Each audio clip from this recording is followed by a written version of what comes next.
Glória a Deus. Amada igreja, eu cumprimento a todos com a paz do Senhor. Deus seja louvado por essa noite tão especial, aonde nós estamos aqui para receber aquilo que Deus tem a ministrar aos nossos corações.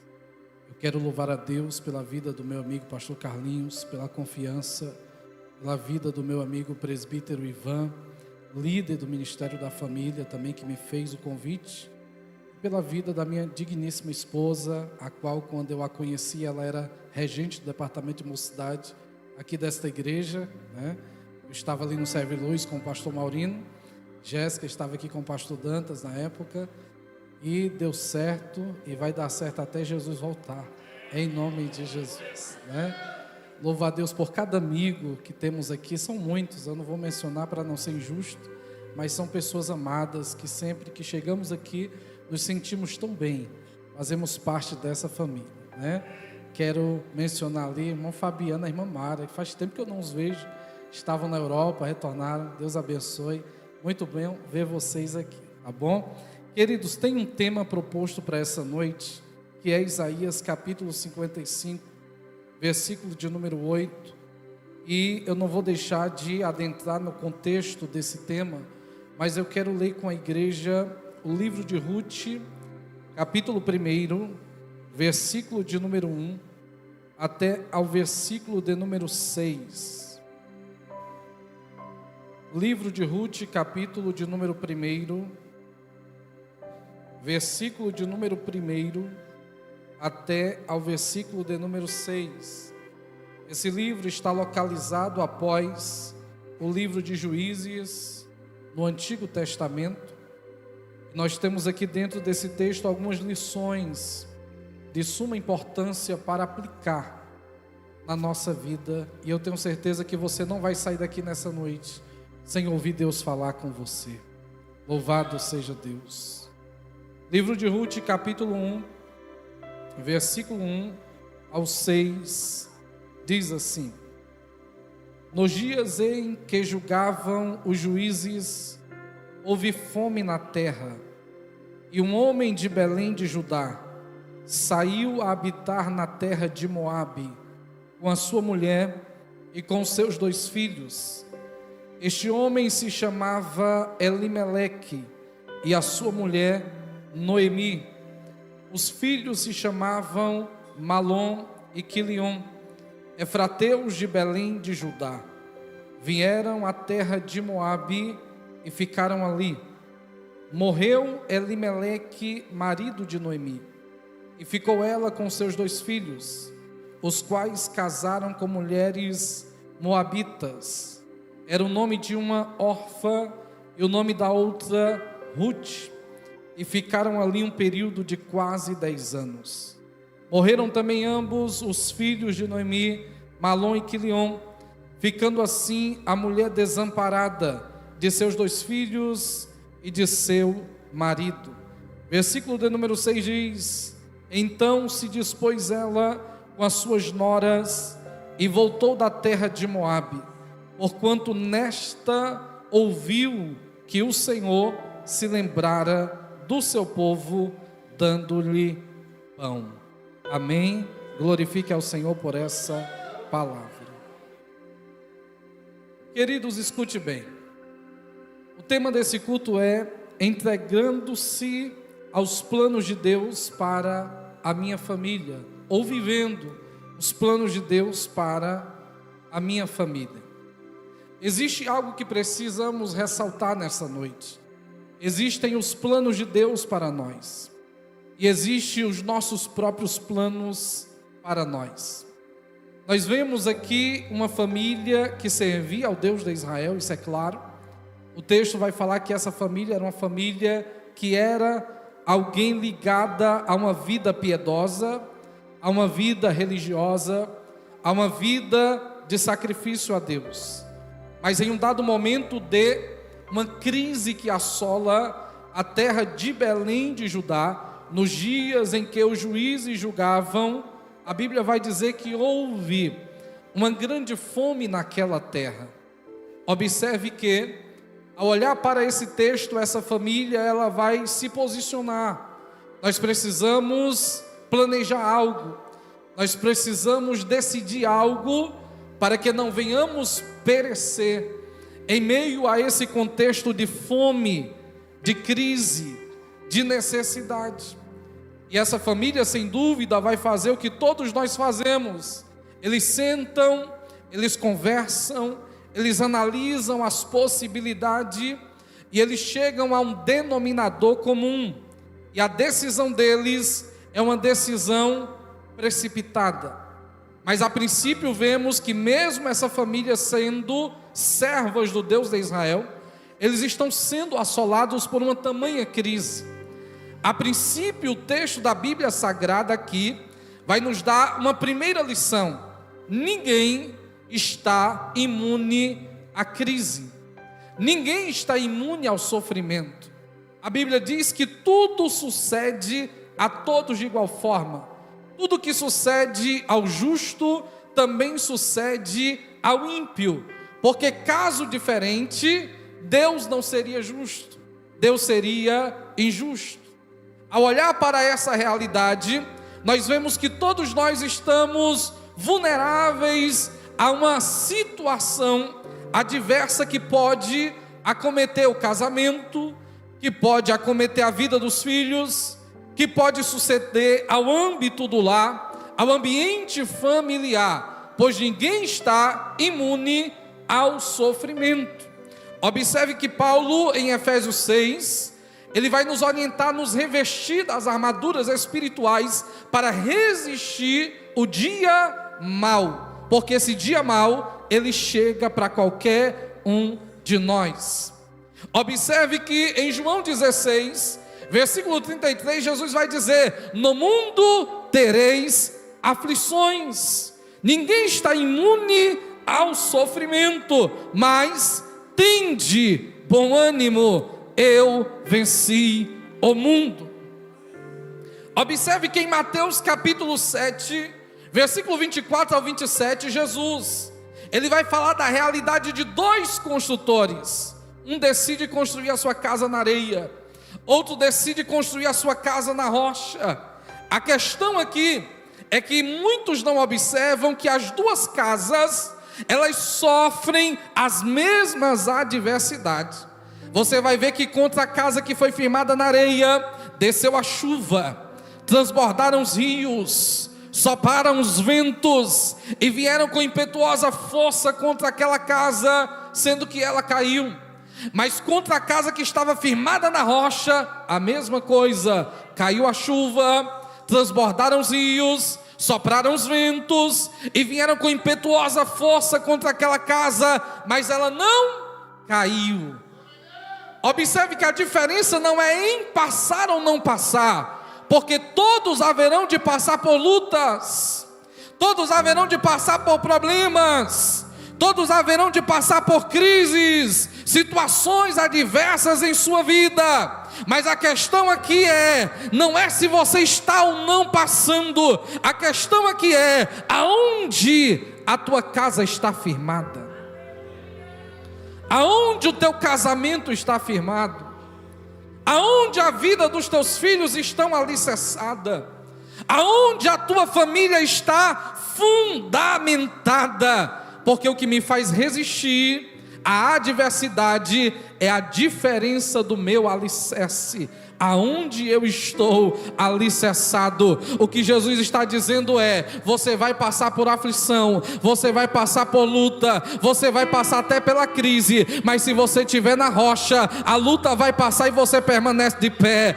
a luta vai passar e você continua, o problema vai passar mas você continua, a tua casa não vai cair, diz o Senhor para você. Aleluia. Essa família de Belém de Judá, ela é um retrato vivo de que uma família que teme a Deus passa por muitas adversidades, de que uma pessoa que serve a Deus é espiritual, batizada com o Espírito Santo, batizada nas águas, ceia na igreja, participa dos cultos e muitas das vezes questiona a Deus o porquê de passar. Eu penso que nós estamos precisando chegar à maturidade espiritual de Jó. que no ápice da sua dor e do seu sofrimento, ao ouvir tanta acusação daqueles que se diziam amigos, e estava interpretando ele mal, e chega a pessoa que era para apoiar, e entende também ele mal, que era a sua esposa, e chega para ele e diz: Jó, vamos acabar com isso. Amaldiçoa logo a Deus, porque o negócio não está bom para você. Amaldiçoa a Deus, morre e está tudo acabado. Jó olhou para aquela mulher e disse: como louca tu falas, recebemos o bem de Deus, porventura por que não vamos receber a permissão do mal? O Senhor me deu, o Senhor tomou, bendito seja o nome do Senhor. Ele é bendito quando Ele me dá, mas Ele é bendito quando está faltando. Ele é bendito quando a despensa está cheia, mas Ele é bendito quando a despensa está vazia. Eu adoro a Ele quando eu tenho, mas eu adoro quando eu não tenho, porque eu já tenho o Senhor, que é o meu pastor, e nada me faltará. Glorifique ao Senhor nessa noite. Queridos, todos estamos sujeitos a tudo. Essa é a primeira lição desse texto de Ruth. Uma família temente a Deus está vivendo uma crise, está vivendo um grave problema. Mas nós vamos ver uma segunda lição dentro dessa contextualização. A segunda lição quer dizer, para mim e você, não fuja da crise, porque a nossa reação diante do problema é fugir. A nossa reação diante do gigante é fugir. Você vai ver 40 dias o gigante filisteu Golias afrontando toda a comunidade de Israel. Os homens experientes em guerra fugiram. Saul fugiu. Quem é que se apresenta? Um menino que ninguém dava nada, que vivia por entre as malhadas, chamado Davi. Quando Davi vai deixar o lanche dos irmãos, que ele vê aquela afronta, ele pergunta: quem é esse gigante filisteu para afrontar o exército do Deus vivo? No meio da crise, a ação que Deus está te permitindo viver, encare a situação difícil em meio à família, porque o Senhor diz, o apóstolo Paulo a Timóteo, não nos deu espírito de medo, espírito de covardia, mas espírito de ousadia, para enfrentar esse gigante, para enfrentar essa situação, para administrar esse problema, para com a sabedoria de Deus vencer essa crise. Noemi, Elimeleque e os seus filhos fazem uma reunião e decidem: nós vamos para a terra de Moabe, porque aqui na terra de Belém de Judá está tendo uma grande fome, está havendo uma grande necessidade. Escute isso nessa noite: há um grande perigo de você sair da onde Deus não te mandou sair. Há um grande perigo de você tomar decisões que Deus não está aprovando. Porque uma coisa que eu observo na Bíblia é que o sofrimento ele cega o nosso entendimento. O sofrimento ele tira a nossa percepção. O sofrimento ele tira a nossa sensibilidade em relação a ouvir a voz de Deus. O sofrimento ele nos induz a precipitar, a errar, a fugir, a se acovardar. Lembra de Agar no deserto com seu filho, aonde Sara havia expulsado Agar. Ela está no deserto, a água acaba e ela toma uma decisão: eu vou me distanciar do meu filho, eu vou colocar o meu filho a uma distância longa para que eu não veja ele morrer. O que é que Agar estava fazendo? Dando uma situação como perdida. Você nunca pode fazer isso.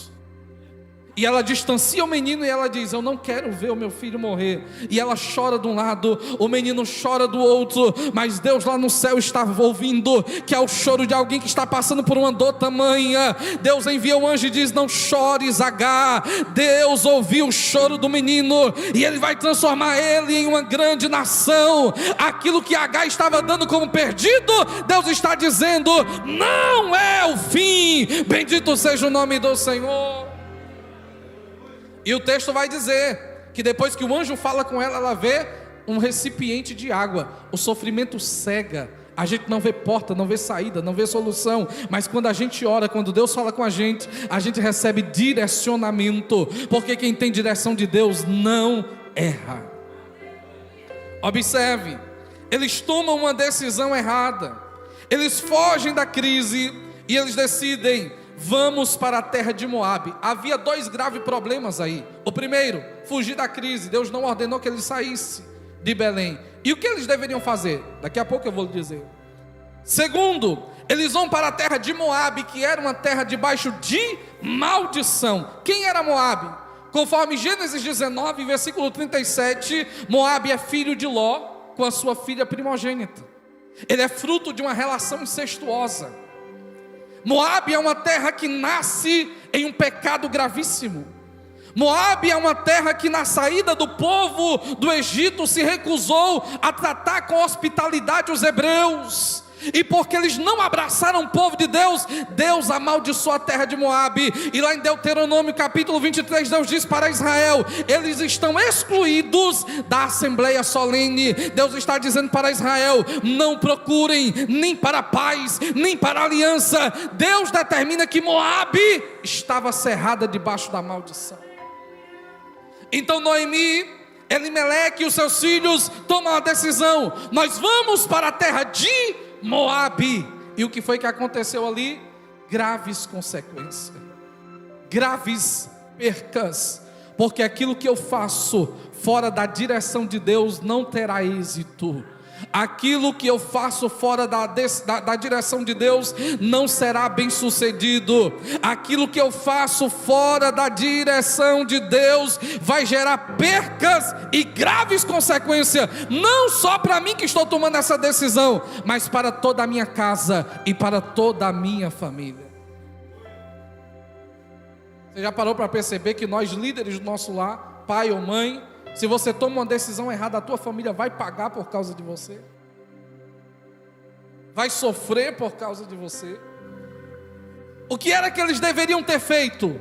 Permanecido em Belém. Mas havia fome, mas deveria permanecer. Mas havia crise, deveria permanecer. Mas havia desemprego, deveria permanecer.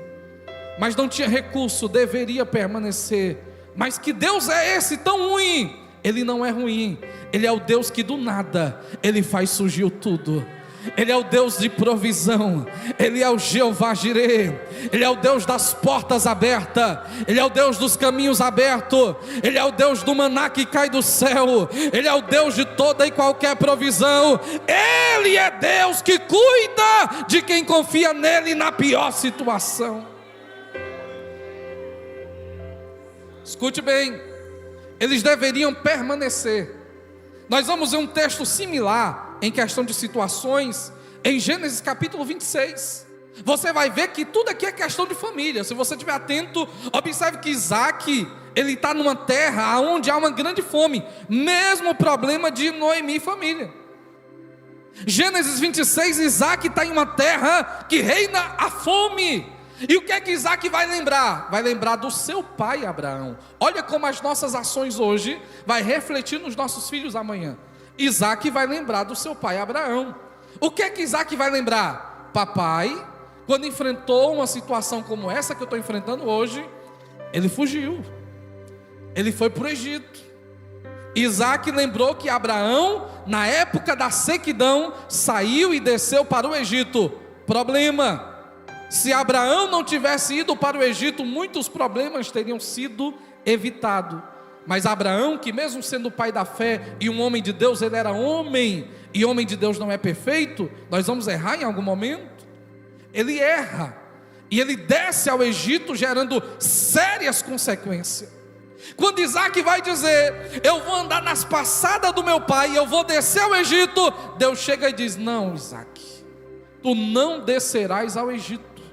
Fica aqui nessa terra. Senhor, nessa terra de fome? Sim, nessa terra, porque eu serei contigo, te abençoarei, multiplicarei a tua semente, irei te prosperar grandiosamente. É nessa terra, Isaac, que não tem nada, que você vai permanecer. Resultado: Isaac ficou em Gerar. E sabe o que aconteceu? A terra não produzia nada, plantava, ninguém colhia, a terra estéril, nada dava certo, ninguém prosperava, nada avançava. Isaac ficou debaixo de uma direção de Deus, e o que foi que ele fez? Começou a plantar, Começou a plantar, e a Bíblia diz que naquele mesmo ano, que ano? Quando a Bíblia diz naquele mesmo ano, ela está se referindo ao contexto, ao momento, à situação. Naquele mesmo ano de crise, naquele mesmo ano de desemprego, naquele mesmo ano de porta fechada, naquele mesmo ano de alta inflação, naquele mesmo ano de situações adversas, Isaac plantou e colheu 100 por 1, porque Deus o abençoava. A Bíblia diz que na terra de Gerar não havia homem mais rico do que Isaac. Por que Isaac cresceu? Porque ele estava na direção de Deus. Por que Isaac prosperou em uma terra de fome? Porque ele não fez o que Noemi fez, ele ficou, e ele disse: é aqui que Deus vai me abençoar. Queridos, nós estamos hoje sendo forjados em relação a entender que a nossa família está dependendo de Deus e nunca da crise. A nossa família depende de Deus e nunca do sistema. A nossa família depende de Deus e nunca dos governantes. A nossa casa depende de Deus e nunca dos poderosos desta terra. A nossa família é sustentada, abençoada, provida por Deus. Quantos creem nesta palavra, glorifica o nome do Senhor. Havia em Israel, se você não ouviu falar nisso, o ano do jubileu. O que era o ano do jubileu? Era um ano comemorado a cada 50 anos. Era depois de uma semana de 7 anos. 7 vezes 7, 49. A cada período de 49 anos, Israel se preparava para o ano 50º, que era o ano do jubileu. O que era esse ano? Era ano que não se podia plantar, não se podia colher, não se podia trabalhar. Os escravos, eles eram libertos. Aqueles que estavam debaixo de jugo de servidão, os israelitas, por ordem de Deus, deveriam liberá-los, porque era um ano de consagração a Deus, era um ano de adoração. A cada 50 anos, a cada semana de 7, completando 49 anos, no 50º, Deus dizia para eles: esse ano é do Senhor, esse ano vocês não vão trabalhar. Aí Israel pergunta para Deus: certo, Senhor, nós não vamos trabalhar, mas como é que a gente vai comer? Como é que a gente vai ter recurso? Como é que os nossos filhos vão se alimentar? Como é que o nosso gado vai se alimentar? Todo um ano sem trabalhar. Deus disse: descansa o coração de vocês, porque quando faltar um ano para o ano do jubileu, vocês vão plantar e vocês vão colher medidas dobradas para o outro ano que vocês não vão trabalhar. Aquilo que vocês vão precisar para o ano do jubileu, eu vou antecipar um ano antes, e vocês vão ter tudo e não vão ter falta de nada. Deus estava dizendo: vocês só vão me adorar, vocês só vão sacrificar, vocês só vão jejuar, vocês só vão adorar. É ano de consagração, é ano de libertação, é ano de adoração. E enquanto você está cuidando do que é de Deus, Deus está cuidando de você, do seu lar e de toda a sua casa. Aleluia. É por isso que Lucas, quando vê Jesus, ele vai dizer: este é o ano aceitável do Senhor, é o ano do jubileu. Quando Jesus chega na nossa vida, Ele traz a libertação, Ele remove a crise, Ele traz a provisão, porque vida com Deus não é ausência de luta, vida com Deus é vitória no meio da luta, vida com Deus não é ausência de problema, vida com Deus é ter solução no problema, vida com Deus não é ausência de crise, vida com Deus é ter um Deus que te cuida no meio da crise, vida com Deus não é ausência de peleja, mas é saber que o general de guerra está contigo, pelejando por você e te dando vitória. Quantos recebem esta palavra? Glorifique ao Senhor. Aleluia. Essa família está vivendo uma grande perca. De Ruth, capítulo 1. Noemi, Elimeleque, Malom e Quilion fogem da crise em vez de permanecer em Judá. O texto vai dizer que naquela terra eles ficaram quase 10 anos. Versículo 4. Nesse período de quase 10 anos, Noemi vai ficar viúva, porque o esposo dela vai morrer. Noemi vai ficar desamparada, porque os seus 2 filhos que vieram de Judá também morreram. E a Bíblia diz que agora ela está desamparada. agora ela está vivendo o preço do que é viver uma vida fora da direção de Deus. Não só ela pagou por isso, como seu esposo pagou, seus 2 filhos pagaram. E aqui é um alerta para que nós tenhamos cuidado com as decisões que vão afetar o nosso lar, o nosso casamento, a nossa família. Precisamos entender que aquilo que nós queremos para nós, nem sempre é o que Deus quer para mim e para você. Os pensamentos de Deus sempre vão ser maiores do que os meus. Os planos de Deus sempre vão ser melhores do que os meus. Antes de você determinar, diga para Deus: Senhor, seja feita a tua vontade e não a minha. Aleluia. A Bíblia vai dizer, versículo 6, que ela ouviu falar que o Senhor se lembrara do seu povo, dando-lhe pão. E ela agora vai rever o erro que ela fez. E ela diz: eu vou retomar o meu caminho. E aqui eu vejo quão graça Deus ele tem sobre nós. Com graça Deus ele tem, porque não importa se em algum momento você errou para longe dele, você partiu para distante da presença dele, você fugiu dos planos dele, todo dia Deus está dizendo: eu tenho um retorno para a minha vontade, eu tenho um caminho de volta para a minha presença. Tem pessoas que estão aqui nessa noite que poderiam muito bem pegar esse microfone e dizer: se há 10 anos eu não tivesse tomado aquela decisão, hoje a minha vida estaria melhor. Se há tanto tempo eu não tivesse tomado aquela atitude, talvez algo na minha vida seria melhor. Por quê? Porque em algum momento da sua vida você disse: eu vou viver o que eu quero, eu vou viver o meu pensamento, eu vou viver o meu plano. Lembra do filho pródigo dizendo: pai, me dá minha herança, porque eu quero viver a minha vida. O pai está certo, vá, viva da forma que você quer. A vida ensinou para ele que os planos dele não eram melhor do que os planos do pai dele para ele. O sofrimento fez ele entender o quanto ele errou em decidir precipitadamente. E ele voltou para o pai, e ele disse: pai, pequei contra os céus, pequei contra ti. Noemi entende que ela precisa voltar. Ela volta, Orfa deixa de lado, mas Ruth anda com ela, é leal, adere o Deus que Noemi servia, e ela volta para a terra que o Senhor estava agora abençoando. O Senhor está dizendo que Ele pode reparar na sua vida os prejuízos que você já sofreu. Prejuízos esses que não é culpa de Deus, foi culpa das suas próprias decisões, culpa das suas próprias escolhas. Noemi nos dá uma lição muito importante: é melhor passar 10 anos na terra da prova do que 10 anos na terra de Moabe, que tem pão, mas tem maldição. É melhor passar 10 anos no deserto do que 10 anos em um palácio comendo comida sacrificada a ídolos. É melhor passar 10 anos comendo ovo,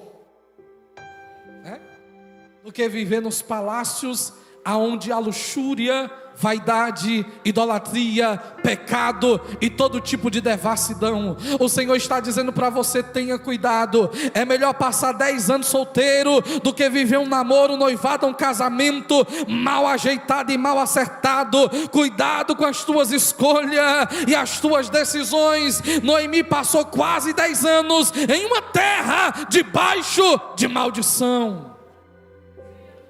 E eu pergunto nessa noite: há quanto tempo você está distante da vontade de Deus? Há quanto tempo você está longe da direção de Deus? Há quanto tempo você está distante daquilo que Deus projetou para a sua vida?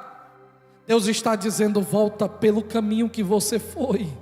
Volta, porque eu tenho perdão, renovo, restauração, e eu vou estabelecer sobre a tua vida a minha vontade. Você pode até chegar cheio de ferida do caminho, mas eu vou passar o meu bálsamo, sarar tuas feridas. Você pode até chegar fraco devido aos processos, mas eu vou te fortalecer. Não importa como você está, volta, porque eu tenho pão para matar a tua fome. Bendito seja o nome do Senhor.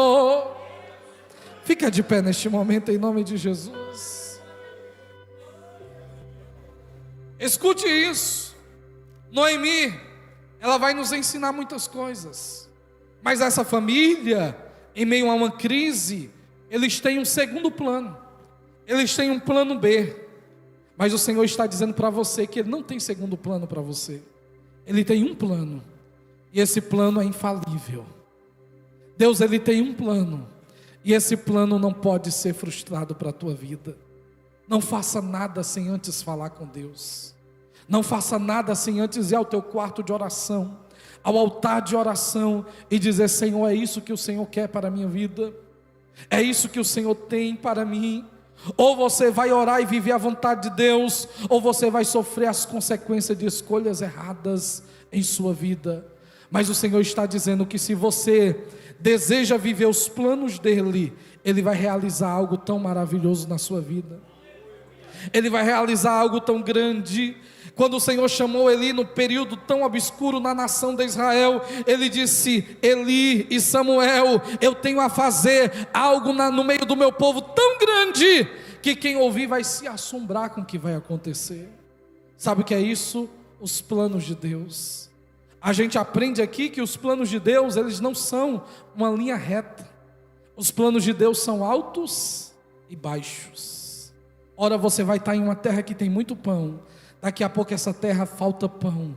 Ora você vai estar num declínio muito alto, ora você vai estar lá embaixo. Mas em todo tempo Deus está dizendo: acalma, descansa. Em todo tempo eu cuido de você. Em todo tempo eu estou suprindo as tuas necessidades. Em todo tempo eu estou te abençoando. Em todo tempo, não importa a crise, não importa o deserto. Querido, o deserto era um lugar que não tinha nada, mas não faltou nada. Sabe o que é isso? É a manifestação da bondade, da provisão de Deus. O povo estava no deserto, mas comeu o melhor pão. O povo estava no deserto, mas comeu a melhor carne. Deus está dizendo: eu cuido da tua casa, porque os meus planos para a tua família são melhores e são maiores.